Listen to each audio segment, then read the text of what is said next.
All right, so what's up, Alex Millward? What's up, Millward, man? Yeah, I'm here. You're here. I appreciate it. Yeah. I heard you coming up. You know, I was wondering which one you were going to bring. If it was going to bring the wide body or the, what year is that one? 89. I usually 89. just call it the 89. Yeah. So usually when we set these things up, we can tell when something's coming. We can hear them. And I heard this one, but I think if you would have brought the wide body, I probably would be able to hear that. Well, in the shower. Yeah. Well, this one I can actually turn the exhaust louder or quieter. Does it have they're called dumps, right? It's a called cutout dump. So when do you open or close them? Just when I'm wanting to have fun, I open it. Yeah. If it's really early in the morning, you want to piss some people off. Yeah. So today I just drove with it closed and had the heater. So the reason I want to have you back on again is because I think there was so much more to you than we got on the video. Okay. And I'm not very technical, but I'm going to point right here. And I think that's going to be a link to your episode. Right there? Right there. And maybe we can make it ding. Can we make it ding? Ding. So, because I don't remember if you said exactly how you got into the Nissan. I mean, just Nissan. Yeah. I mean, so it's always kind of been in the family, to be honest. Like my great aunt, she had a Datsun 260Z, which I thought was just cool. And it was weird. How different is that than the 280? The old Datsun Zs, they all kind of look alike. Like the Datsun 240, 260, and 280Zs, they all look relatively the same. Is it all the motor? The motor was the biggest changes, but then they went to a 280ZX, which was more refined as a luxury car. That's actually what the X stands for, luxury. Look at you. You know everything, don't you? Yeah. So that's the one that almost has like those like old Ferrari kind of headlights, right? With the elongated. Yeah, and the round like bucket lights. Okay. Yeah. And so the black one, you got it was your first car. Was it like a 16th birthday type thing? It was just like I had a budget $2,500. I had saved up mowing lawns and working throughout summers, and it was either that or a Stingray Corvette, but the Stingray Corvette was $4,500. What year was the Corvette? Like a 73, I think what it was. That's the one that shaped like a Coke bottle. Or yeah, I just love that huge wheel arches. I so funny. Sometimes you see those Corvettes and they have the luggage rack on the back, right? Like someone's going to put their suitcase. Yeah, and like the ski rack next to it. Yeah. So when you got that one, what kind of shape? I mean, it was just. It was okay. I mean, it had the original paint and everything was original about it. It was just, I'm the third owner of that car, but I guess second outside of the family that owned that car, I guess. Okay. Because I guess the original owner, grandpa as it was, passed it down to his son. Then I bought it from there. So why did he sell? I was just trying to mean old guy. Old guy. Yeah, I didn't want the sports car. And you said that you had 16 motors in that thing. Yeah, 16. Okay, motors. so what was the first one, and then what was the process? So the car was originally a non-turbo. Okay. And every 16, 17-year-old wants to have a fast car, and so the easiest way is to get a turbo and throw it on there and see how well it does. Didn't take long for me to blow the motor. Because you put a turbo on it, or yeah? No? Well, I put a turbo on it, and then I turned up the boost more than I should have. And if you don't accommodate for the more fuel and everything that turbo is producing, which is a lot of heat, you'll pop the motor pretty quickly. Okay. And I learned that out there. And so since you do all this stuff yourself, is this kind of how did you know anything before? You just learned? I knew how to like change brakes and do regular maintenance, oil changes, and that was it. All right. And so then you took it and it was like your project to where you'd figure out, okay, I'm going to learn how to do this. And you worked on that car to do that. Yeah. And that was my only car though, by the way. It wasn't like I had another one. Really? Okay, so when you blew the motor, then what did you do? I was screwed. This is before Uber, I'm sure, too, right? Oh, yeah. So I had to borrow my sister's Jetta, and she was not happy about that because I had to go to work. You didn't blow her engine, did you? No. Okay, so then motor number 2, where'd you get that one? I think just from there on, it was like junkyards, pulling motors. And a lot of times it was, again, repeating the same mistakes, turn up the boost, not being satisfied with what I should have been running. But a couple of times I bought motor, whether it was on eBay, like a JDM motor that has low mileage supposedly, and it was a DOA. It was a bad motor.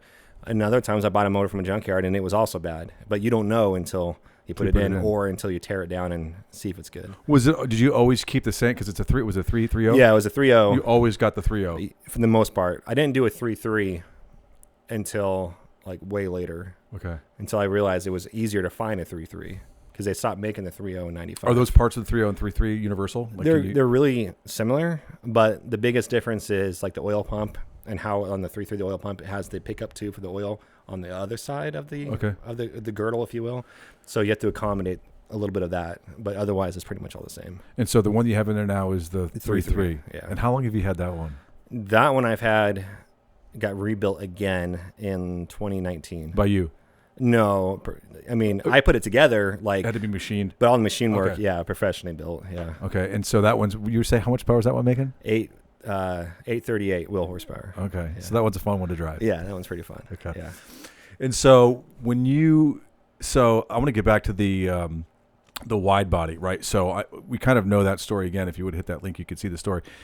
You found that at a junkyard in New York. Yep.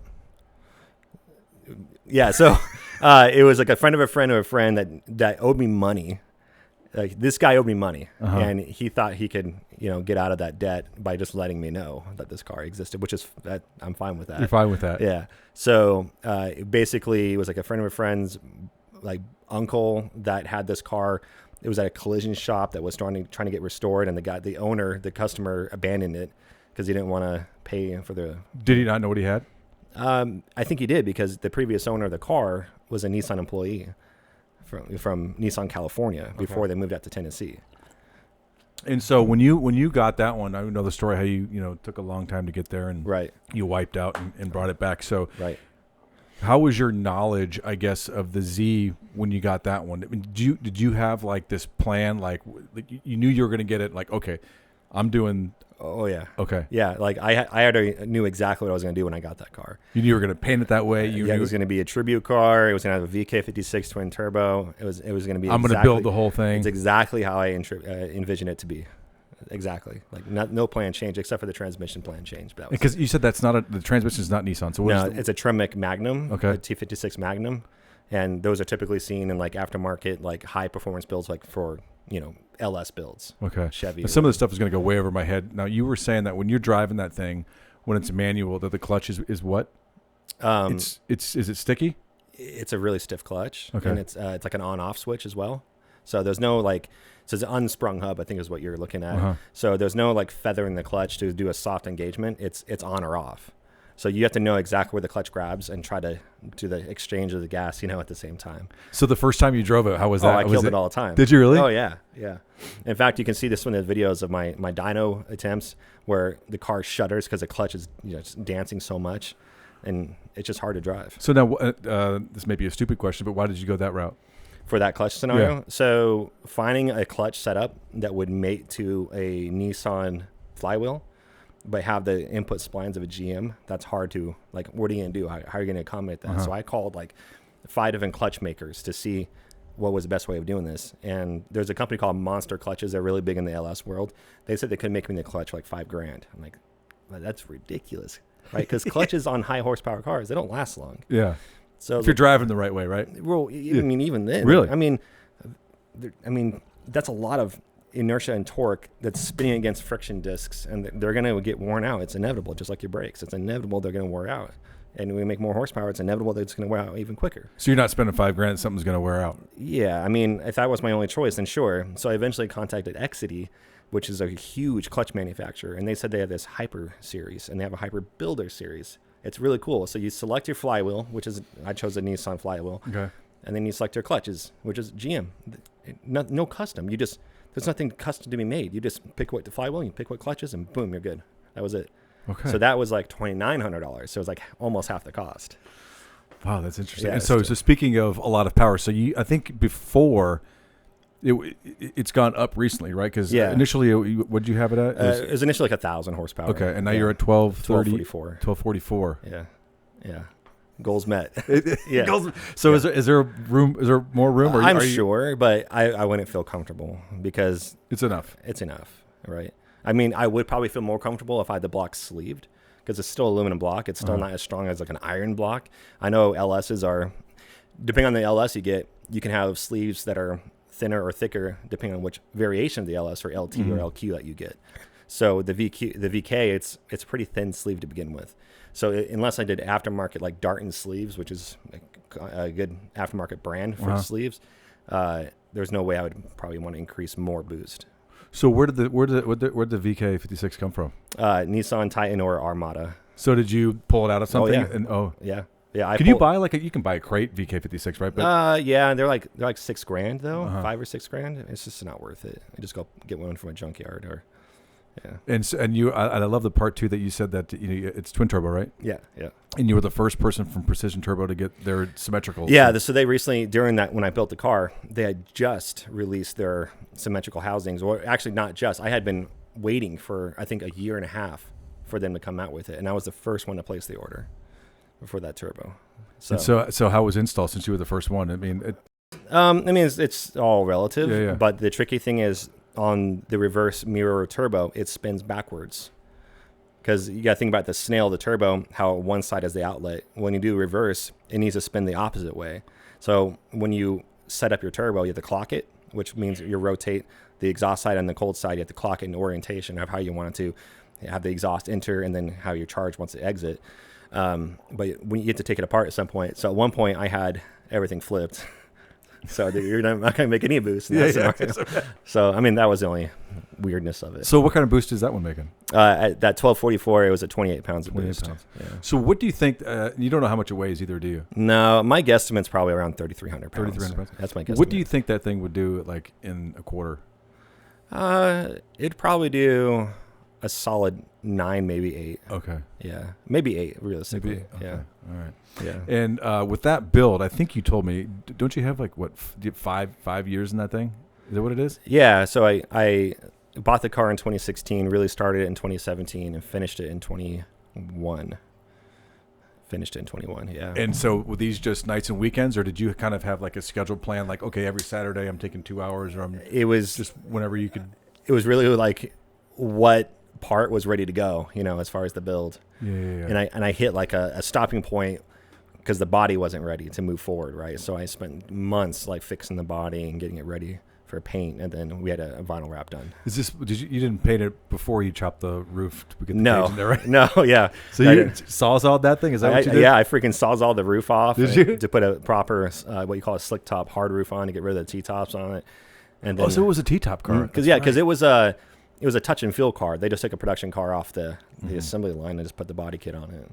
Is there any pictures of it like back then, like original pictures, like where? From way back when? Yeah, like when it was where I supposedly I have one, but I don't recognize it as being the car. But I supposedly have one. And you were saying that there is one other one, and this guy won't call you back. Yeah, he's in Virginia. Like I have his address, I have his phone number. So next time I'm out there, like knock on the door. Yeah, sure. Yeah. And then what would you do with that one? I would probably I'd probably put a VG in it. Okay, what's the VG? That's the one that's in the the 3 the 3.0 or 3.3, yeah. So and why would you do that? Just something different? Yeah, I'd maybe just replicate what's in the 89 and do a high horsepower VG. Actually, there's a guy I know, my buddy Steven, he lives in Philly. He has a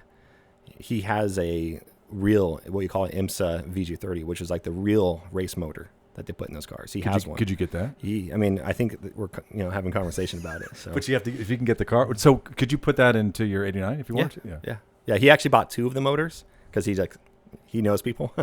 And he put parts, like he whipped out parts of the race motor and put it in his. I mean, it's relatively the same motor, but modified greatly, the original. Well, so, and we were talking right before we started this too. I was telling you, and I think we had talked about this before. It's so interesting, like, because I got 2 Scouts right here, right. And you're the Nissan or specifically Z31 guy. I wonder why, like, because you could have a Z31, and you could have a Z32, or whatever. Yeah. Why do you? What is it with the Z31 for you? I think for me, it's like in the 80s. Well, a couple of things. In the 80s, Nissan was like changing direction. Mm-hmm. They had just dropped the Datsun name, right? The branding of Datsun. What happened with that? Well, so after World War II, there's a lot of hatred towards Japanese, right? So as a company like Nissan, they need to have a brand that was still worldwide.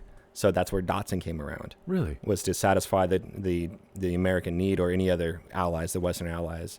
Really? So that's where the Datsun came from. But they realized, like, hey, the hatred's dropping. Yeah. It's no more. So in '86, they officially dropped the Datsun name in the States and went fully the Nissan. So is it like an '86 Datsun valuable? No. No, people still call it like a Nissan 300. Yes. Okay. But so like a pivotal point for Nissan, there was the first V6. They introduced a lot of technology in the car. And I think, in my opinion, that car has a lot more character, in my opinion, than like the Z32. It's all the angular lines, the transformation from the round headlights they were going. Like I think it's just badass. I think the '80s, like they were all about technology. They were like all about it. The Knight Rider technology. Yeah, exactly. And I just geek out over that shit. Yeah. So I think. I wore my '80s Ultimate Warrior T-shirt for you today. Yeah, black light that man. So that's cool. So and you've had. How many have you had total? Like over your, I mean, I know you've sold some, and maybe you worked on something. How many have you had? I've probably had like 17 or 18 of them. Yeah, and only like 5 of them were parts cars. So. And so, like, do you think? Because I think you said, I know you've downsized, so you just have the 2. Are you done, or are you just like, if something comes up, you see it's a good deal, or? I think because the problem was I was spending so much money into having them, and I wasn't driving them. And it's not good to have a car that you don't drive. Yeah. They start to deteriorate and they have problems. So that's why I sold 2 of my recent, like showroom quality Zs. One was a Shiro Special. They only made 1,000, 2 of them. And mine was like showroom condition, like brand new interior, like everything was spotless and perfect. And the other one's a 50th anniversary, which came out in '84. And that was like Nissan's flagship. It had digital dash, it had leather, it had subwoofers built into the seats called Body Sonic, and it like Body pulsed, Sonic? It pulsed to the beat of the music, so you can feel the seat. The girls like that? I think girls like it. So I had both those cars. They're really hard to find in good shape. I sold them because the thing is, like, I never drove them. Yeah.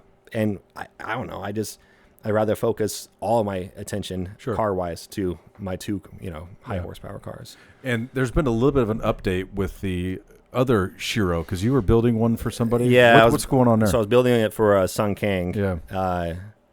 And I know the guy's busy as a celebrity. I'm sure he has a lot of side projects, personal projects, and also what he does for his main career. But he kind of like fell off the face of the earth with me. He hasn't responded to me at all. Because you went out and bought the car. I bought the car for him. And you were supposed to build it. How you wanted it, and then you just never heard. No call, no show. So I get that we're all busy, and maybe priorities change, but communication I think is key. Maybe he's out there filming another Fast and the Furious movie. Did you know that I met Paul Walker? Did you? Yeah, this is a good story. I was in Miami at the time, and so they must have been doing Too Fast or Too Furious, whatever it's called. Yep. And we were in a bar called Finnegan's. And, I know Finnegan's. Do you know on South Beach?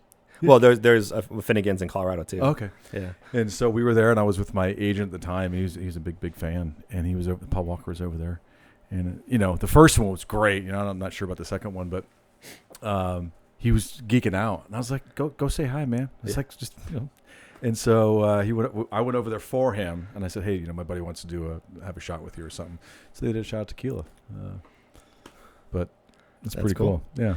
I have a similar story with Paul Rudd. Do you know who he is? Yeah. Well, yeah. Ant-Man. Yeah. So I met him at a bar in Denver. It was at a hockey game bar, event sports bar.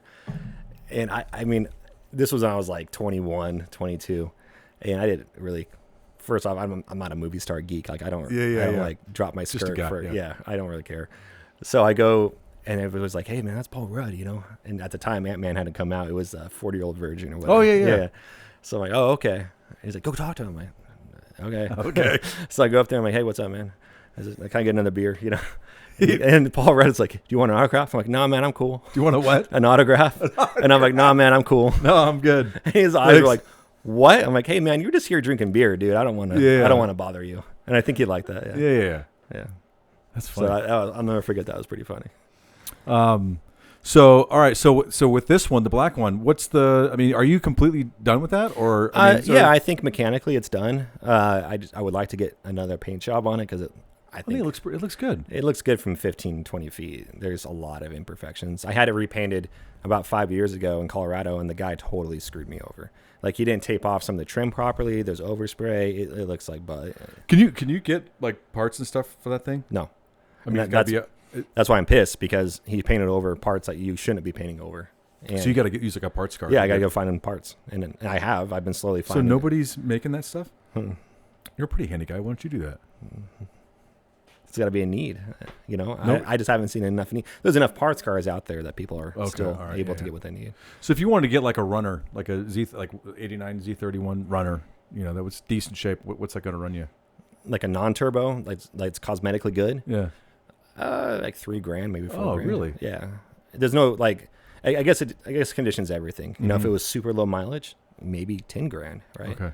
So like my Shiro that I sold for $35,000, and it was like perfect. But it's a turbo, it's a limited edition. So I think comparatively, same year turbo, same condition, I think would probably fetch like 15, maybe $20,000.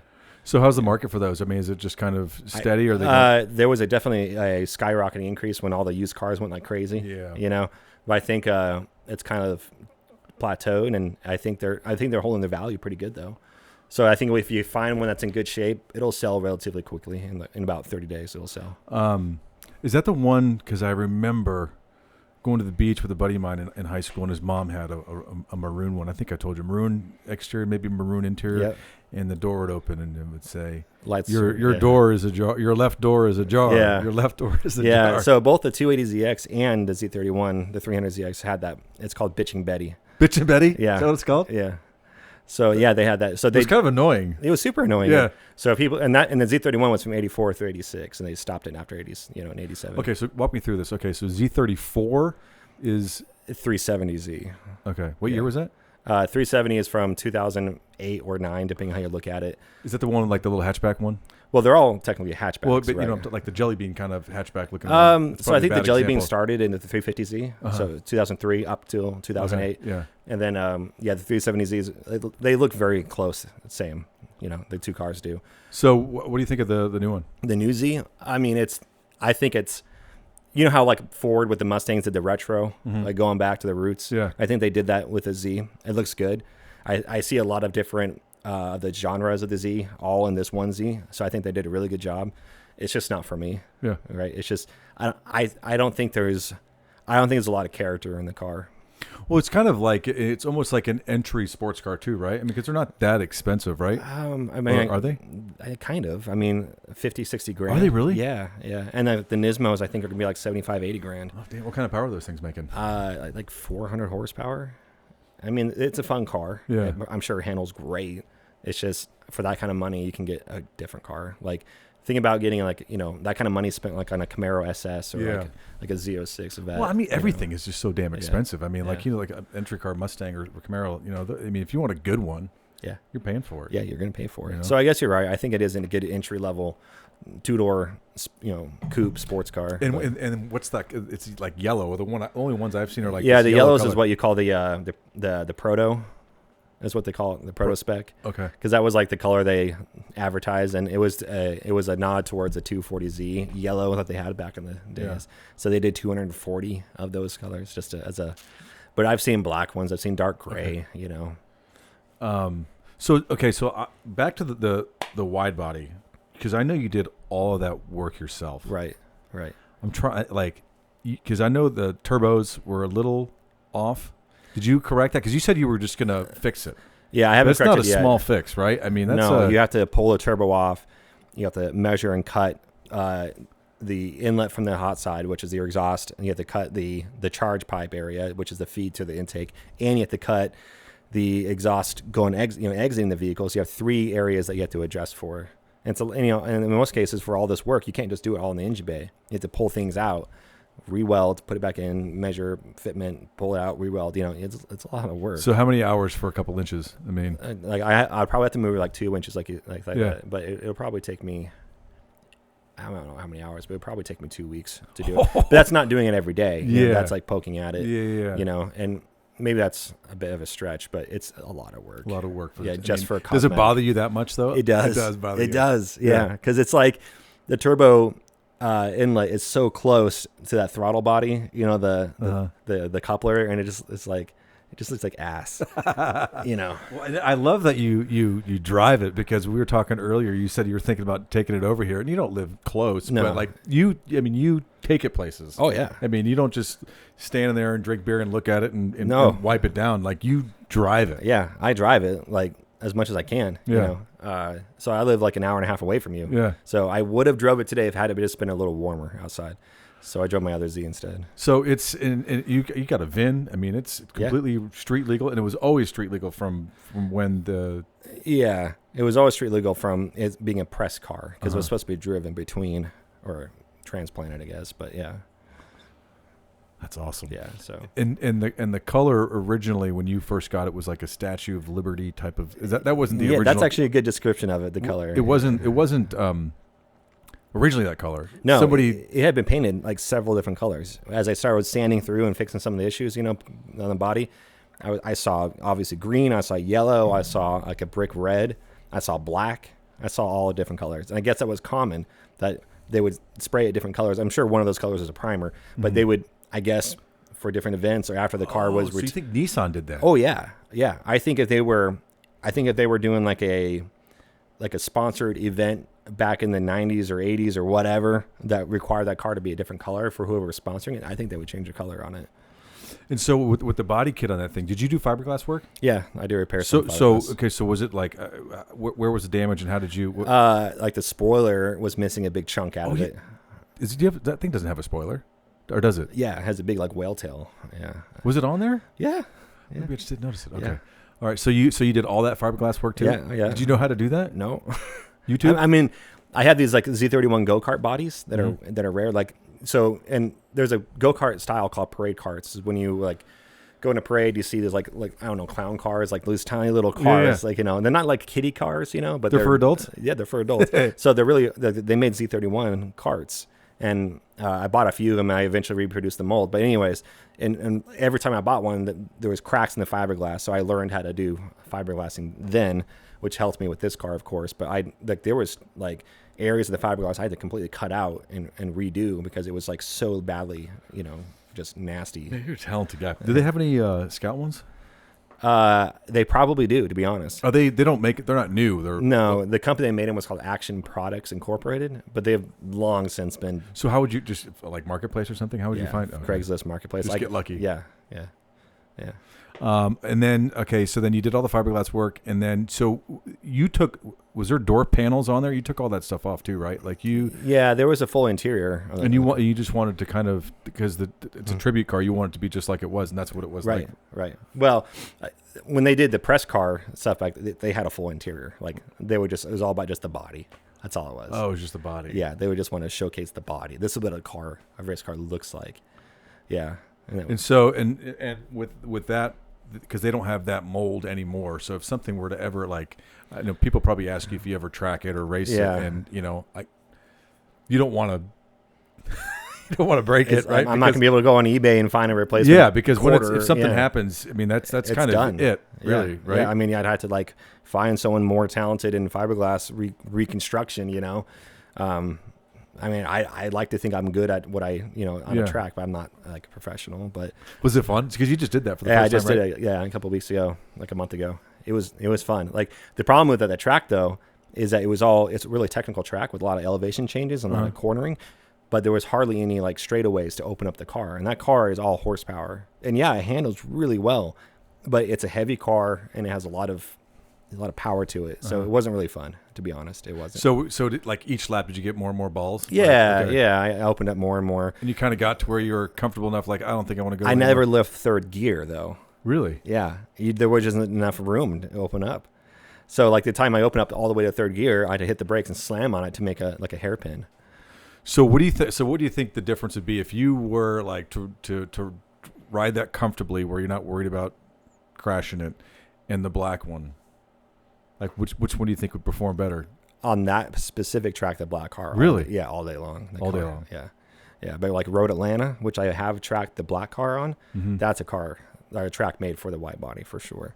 That Are track, you going to take it there? I want to, yeah. And actually, I thought that's where the track event was at Road Atlanta. But it wasn't. It wasn't. It was at Atlanta Motorsports Parkway, AMP. Yeah. So when you went, did people know you were going there? I just kind of show up. I just showed up. And then people were like, "What the heck is that?" Well, it's hosted by Z1, which is this aftermarket company that specializes in Nissan Zs, but they only focus on the Z32 and newer, 90s and newer. So when you pull that thing out of the trailer, everybody's like, what they're like, "Oh, a Z31's here." But they're all cool about it because they know it's fast, they know it's high horsepower, but it wasn't getting near as much attention as the brand new Z that was there. So were they running that thing on there too? The brand new Z? I don't think I saw anyone tracking their brand new Z, but they were just there. Yeah, most of the cars were a 350 or 370 tracking. That's awesome. Yeah. So no more plans for new ones. No, I don't think so. I mean, what if you went home and you got on Facebook or Marketplace or whatever and you saw something, you're like, that's a pretty good deal? No. Because my goals right now are to finish fixing this house we bought. Okay. And then flipping it. And then I want to get some more property and either build a house or find a better house. So what are you going to do with that? I mean, are you going to try to get another big garage space? Yeah. Okay. Yeah. You need that. Yeah. Because you got a lot of shit in there, right? Yeah. Yeah. Lifts. I got 3 lifts. I got one tools, air compressor. I got all this stuff. Yeah. What do you listen to when you're in there? Yeah, my genre is like Red Hot Chili Peppers. do you? Okay. And Sublime, you know. Yeah. And stuff from like the 90s or yeah. So when you crank that the wide body up when you're going wherever you're going, if it's early, do your neighbors get pissed off at you? No, I don't think so. No? I don't think They so. kind of like it? Yeah, I mean there's a lot of surprisingly in that town there's actually a lot of motor heads. Gearheads? Yeah, Yeah. gearheads that do have, high horsepower cars. So like there's a guy a block away that has like I think it's Chevelle that has like an LS in it. Okay. And yeah. Well, and I love your shirt. And Yeah. so you also don't you do stuff for other people, right? I mean, don't you? Yeah, like if someone really wants me to build them a motor, like You'll- I'll build them a motor. Obviously, I don't do the machine work, Uh-huh. but yeah, I'll fully assemble a motor for a guy. Which I have a VK56 on a stand right now. What's that going in? That one's going on a Pathfinder. Oh, Yeah. you know that was my first car. Did I tell you that? No. I had a '88 Pathfinder. Oh, I annual. think you did say that. Yeah, That was and my that was a first car. VG30. VG30. Yeah. And I think I had it till it was about I think it was 137,000 miles, which I think maybe back then was a lot, right? Was it? I don't think so. No. Yeah. And it was the 2-door, had the triangle window and the Star Wars wheels. Yep. The Lego wheels. Yeah, and it Yeah. was black and gray. It's my dad's. It was his. He gave it to me when he got a new car. But I love that thing, and I love that it was a manual. Yeah. Manual SUV. Like, when was the last year they made a manual SUV? It hasn't been. I mean, I know like they discontinued the Xterra, but the second gen Xterra had an option for a manual. Really? And I know that same year, like 2005 to I forget when they actually discontinued it. Like I think like 2015, 2016, that you could get a manual. So like the Frontier truck could get a manual, but I don't think Nissan, with the exception of the Z, I don't think there's any other manual they make. And a lot of car companies are going away with them, right? Because even like some of the it's faster anyway. Yeah, right? it's faster, and they actually hold more power. They're more reliable. Mm-hmm. Yeah, you get disconnected from the driving experience, but I just think that it's just a curving trend right now. Like Porsche, Yeah. the Triptronic transmission that came out 20 years ago, that was like a game changer for a Porsche. So they're not doing manuals anymore. Well, manual's kind of a pain in the ass in traffic, but it is a lot of fun to drive. Yeah. Yeah. So, were you always planning on doing a manual for the wide body? Oh yeah. Oh, So my initial choice of the transmission was actually a twin turbo transmission from the Z32. They're pretty stout. I quickly changed the plans for that, realizing that the same transmission that was in the Black Z, my 89, I was having synchro and gear crunching problems, even at the supposed 600-700 horsepower that car had back then. So I was like, I'm not going to subject that transmission to that much power. Yeah. So I had to think outside the box and find a solution for the Tremec Magnum. So you were saying also on the way over here, that a couple Honda guys wanted some. Yeah, wanted some. Yeah. So whenever, Okay, go ahead. I was gonna say whenever like a Honda or WRX or anybody Yeah. that sees a Z or any other like sports car Yeah. with like wheels and brakes or exhaust, they all like, oh, we got to play with this guy. Yeah. You know, But they don't know what's under the hood, though. they have no idea. They think it's just the stock or Yeah. whatever. Yeah. Would those run stock? They must 14s, 15s in the quarter, something like that. Probably. Maybe. Yeah. Probably 14s or 15s. What do you Yeah. think that one runs in the quarter? That one's probably 9s. Really? Yeah. Probably 9s. Can you plant the tires? I mean, you can. Yeah, that one actually, because I have traction control on it now, Oh. and if I put the right tire on it, it'll hook up pretty It well. didn't come with traction control. No, yeah, because So you put that in? You put the traction control Mhm. in? yeah, because both cars, the 86 or the 89 and the wide body, they both have Megasquirt 3. Mega Squirt? Yeah, Sorry. yeah, that's a good name. And you can, it has a lot of feature packs you can take advantage of, and you can meter and monitor both front and rear cut. But yeah, you can totally monitor both wheel speeds, and you can do traction control. Sorry, that was Yeah. what a great name. It's a great name, man. I guess I'm used to it. It doesn't phase me. I just never heard it. Yeah, Mega Squirt. Yeah. There's also Micro Squirt too. Micro Squirt? We don't want that. No, Oh, that's so. I think you're more familiar with Micro Squirt, right? Yeah. Oh, yeah. That's hilarious. Yeah. Is my face red? Probably. It is red. That's hilarious. And so you're married, right? So your wife's okay with your little hobby here, right? Yeah, within reason. Within reason. Yeah, and that's part of the whole, like, I gotta be realistic and not Yeah. be buying any more cars. Yeah. She kind of just enough. It's like, okay, I think You got your two. I think, Spend the money to maintain them, but this is it. You know? Yeah. Well, I think it's, when you like you said it perfectly too. I mean, I have my two, and I've had like at one time I think 3 or 4, right? And it's like you don't want them just to sit there, and they're nice to look at. Like you come out here and you can get something in the garage and just these are them. Just kind of makes you feel good. Yeah. But if you're not using them, I think there's a little bit of guilt. Yeah. Honestly, I felt terrible for not using those other cars. Yeah. And paying for the insurance too on them. What's the insurance on? So on the 89, 86, I have Haggerty. And So it's a classic, right? yeah, and they don't do mileage restrictions anymore, Mm-hmm. but you better not be caught driving it to work every day.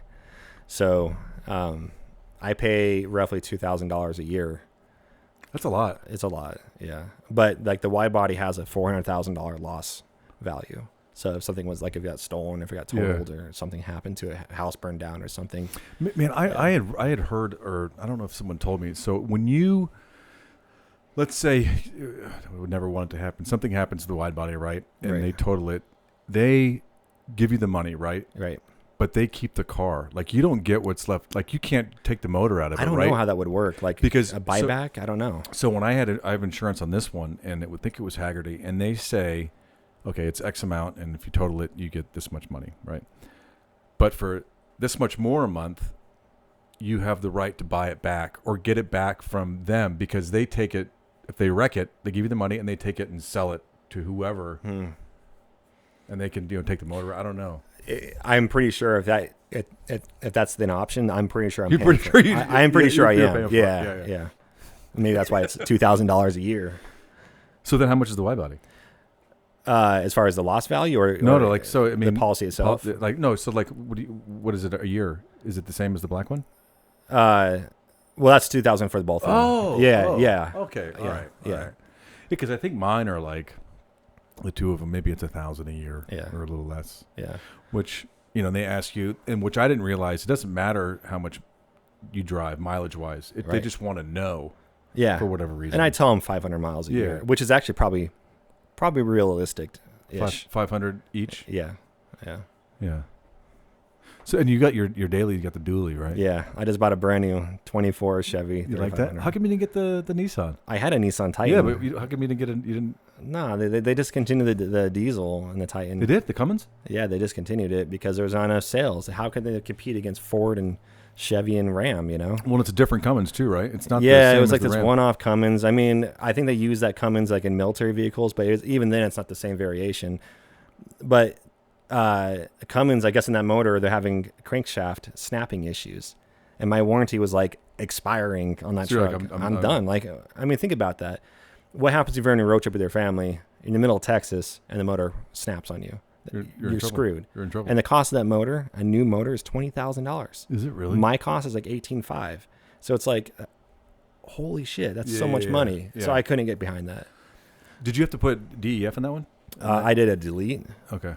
You're not supposed to do that, right? I know, but I'm not gonna do it on this new truck. No, Oh. It's not worth the headache. It's not worth it, because if something goes wrong, like mechanically, the manufacturer's not. warranties. Once you delete it, It's done. Yeah. And that's not a cheap truck. No. I heard that they were going to start making you put some sort of. It's not DEF, but it's like for actual fuel. Have you heard anything about that? Mm-mm. I don't know if I read it or heard it on a radio or something like that, but for gas cars to reduce some sort of emission, you're going to have to put some other kind of exhaust fluid in there. Like an additive. I don't know. supplement. Have you heard anything like that? No, I haven't. Good luck. Yeah, I don't know, man. Yeah. Are you an electric car guy? No, I could care less for electric. Yeah.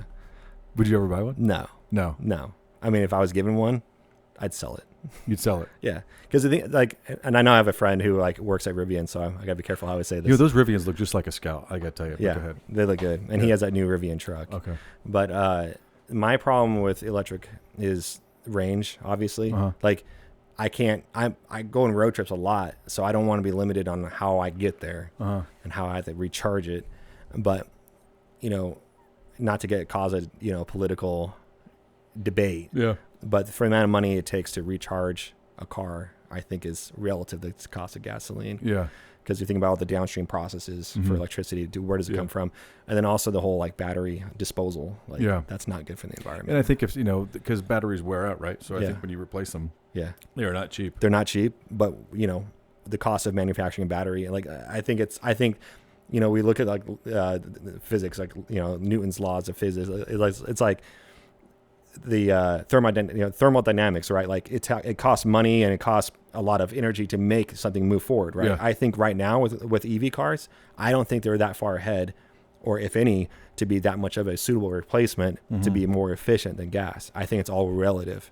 Yeah, and I think also, I'm sure at some point, they're pushing it pretty hard. It'll probably have to get there, wherever there is, to where people, everybody will buy one. But I just don't think it's there. I don't think the infrastructure's set up. I just don't think it's a viable solution for the average person. I think if you were daily commuting, where something's like 20 miles away, sure, that might work for you. But I think you can still argue about the whole efficiency and I think the added cost behind the scene. Yeah, it's just my opinion, though. I know there's a lot of people who's going to bitch about that. Have you seen the picture of, there was a guy, he's like in his truck or something like that, and he's got like a pole, and on the end of the pole is a magnet.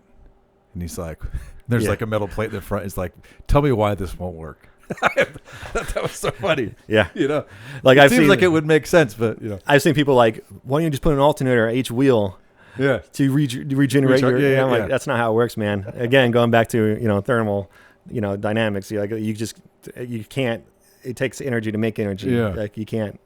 What does Nissan have besides the Leaf, right? Are they doing? They have a couple, like, and I'm gonna screw the name up. Is it REI or something like that? Like, I'm gonna screw it up, but they have a couple EVs, like a little roller skate type thing.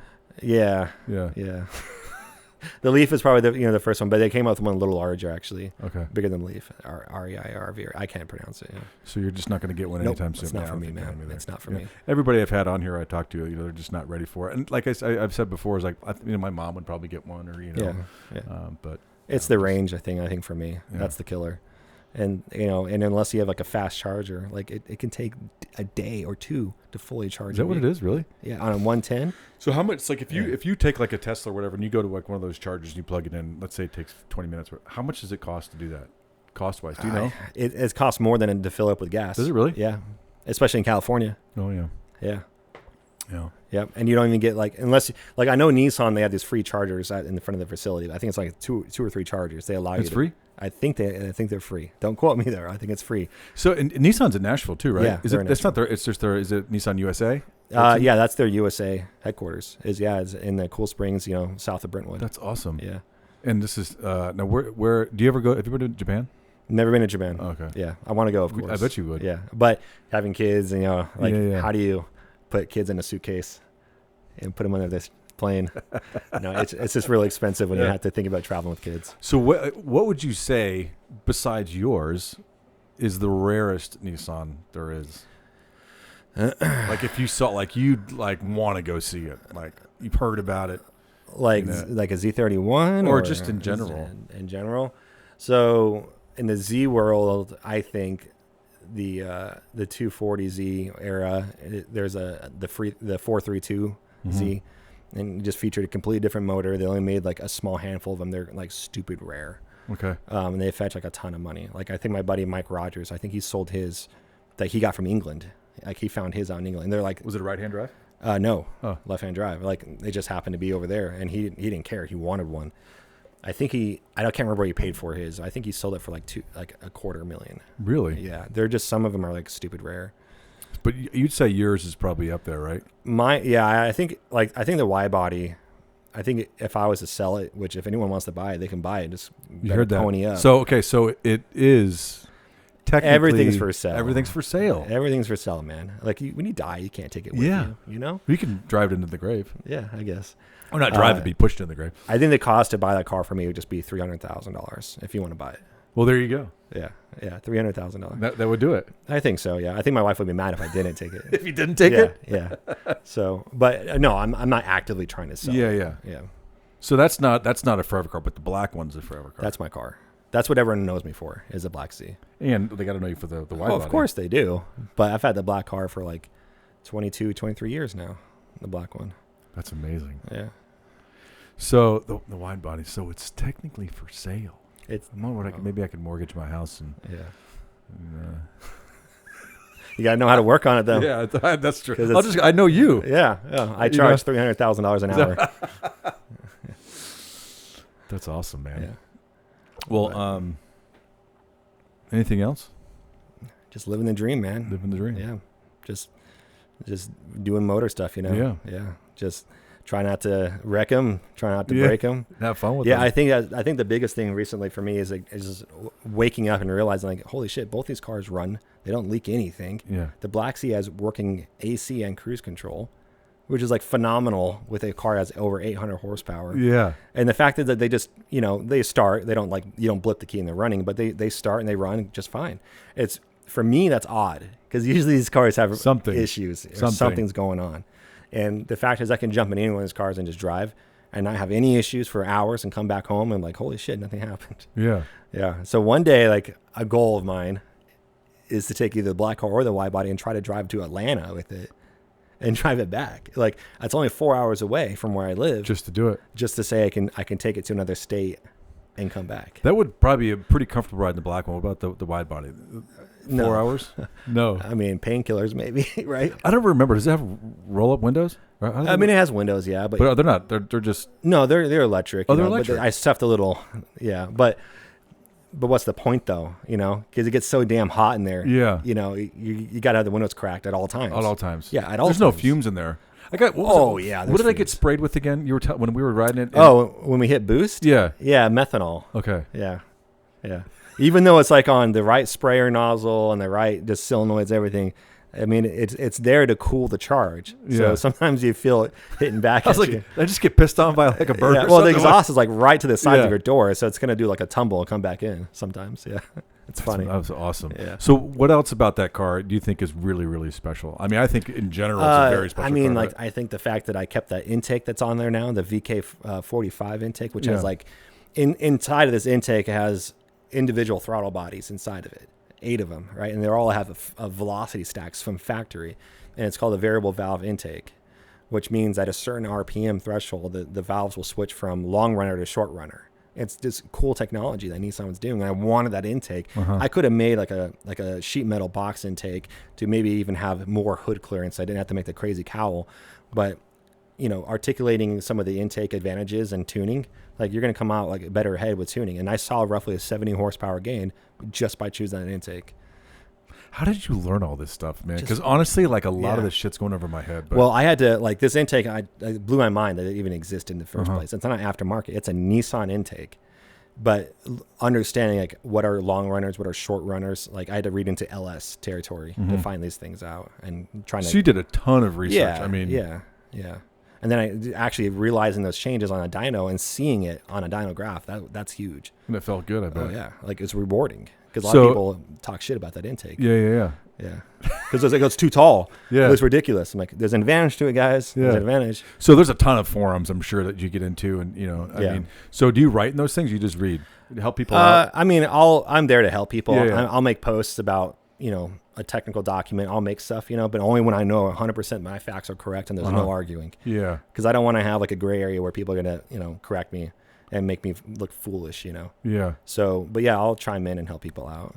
So that's nice. That's the way to do it, right? I mean, there's some forums for these. There's so much. And most of the guys are really there to help, and I think that's great. There's also a lot of bad information being spread, false information being spread, and I try to kill it when I see it. Like on the VG33, for example, that supercharged motor. I don't know if you knew this. Like the 0204 Xteras came with a supercharged version of the motor. Yeah, it had a supercharger on top, and there was a rumor for years of that motor having forged internals from factory, forged pistons and rods, and ceramic coated valves, and that's horseshit. Because like not even like the R35, the GTR, the new GTR, not even that motor has forged internals. I mean, the rods are forged, but the pistons are all cast. And when you're building a motor, you want forged pistons and rods. That's what holds the motor together. So there's this rumor that was spreading. So it took me, like I was telling people, like, no, there's no way that a manufacturer is going to make one special just for a supercharged motor for a 3-year spread. No way. So it took me buying a used motor, tearing it Take down. apart the- Yeah, insane. just to show the pictures. Like, you guys are full of shit. Stop the false spreading of information. So I'm not an asshole about it, but I will go out of my way to prove a point. Yeah, to prove a point. To stop the spread of information. Speaking of the GTR, why don't you get one of those? Yeah. No. No? I mean, don't get me wrong. They're cool as hell, right? But what is it about those things? They're just animals, right? Like, yeah, I mean, they're all-wheel is it drive. it's the R35. R35. Yeah, and they're coming with the R36 here soon, which I hear is going to be electric. But what is it with them? I think it's everything about the all-wheel drive. Obviously, it's twin turbo, V6. I think they're a 3.8 liter, but I think it's more of just like how like the differential. It's called an active differential, which the computer can tell how much of that power is transmitted to the front or rear. Right? It's all like computerized. 40%, 60%. Yeah, exactly. Yeah. Yeah, and it's just a car that's so computerized. It's like cheating when you go to a track. Really? Because it's that good. It's that good. Yeah. I mean, so it's a cool car, but it's expensive, I think for the money I put in my wide body, I could have easily bought a GTR, but I think, Yeah, I'd take the wide body. Yeah, too. I take the wide body. And what about the Skyline? What's going on with the Skyline? The Paul Walker Skyline stuff. Those are R34 Skyline stuff. They're definitely high in value now, all because of Paul Walker. Is that what it is? Yeah.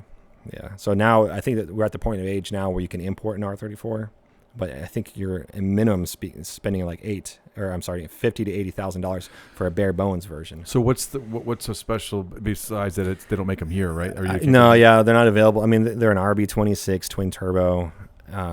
I think they do have the active. I think that the R34 was the first to have the active setup. We can transfer power accordingly, but I think it's just more of a following, kind of like the Supra that has the 2JZ. It's a following, and don't get me wrong, the 2JZ is a powerful, like. Is that the one that's in the new Supra or the older ones? Older ones, the MK4. Okay. Again, Paul Walker. Yeah. My mom had an 86 and a half. Do you remember that one? Yep, MK3. Yeah, that was a fun car. She also had a Mitsubishi 3000. Remember those? Yeah, 3000 GT. Yeah. Yeah. Those are cool cars. Tanks. Yeah. But those were all-wheel drive twin turbo too. Were they? Yeah, all-wheel drive. I think I was 16. I took that thing for a ride. It was manual. It was fun. Yeah. It was fun. Yeah, they did okay. They're a maintenance nightmare though. Really? Yeah. And then Dodge came up with the Stealth, which is the same thing. Same thing, right? Yeah, it's just rebranded, rebadged. Yeah. Yeah. They had the fin that was closer to the window for whatever reason. Yeah. Did that do anything, I wonder? I doubt it. It just looked, I thought it always looked funny. Yeah, I think I would like the Dodge Stealth over the 3000 GT. Yeah. You know your stuff, man. I love it. I mean, I know a little bit about everything. Yeah. But I'm not like any special. What do they call it? A jack of all trades, but a master of none. But I think that you are kind of. For me, it's like a fountain of useless knowledge. Somewhat of a master of the Nissan stuff. Yeah. I think I know my Nissans pretty well. Well, I appreciate you coming, man. Yeah, man. It's been good. A really interesting guy. I appreciate it. Yeah. Thanks, man. Yeah. Appreciate it.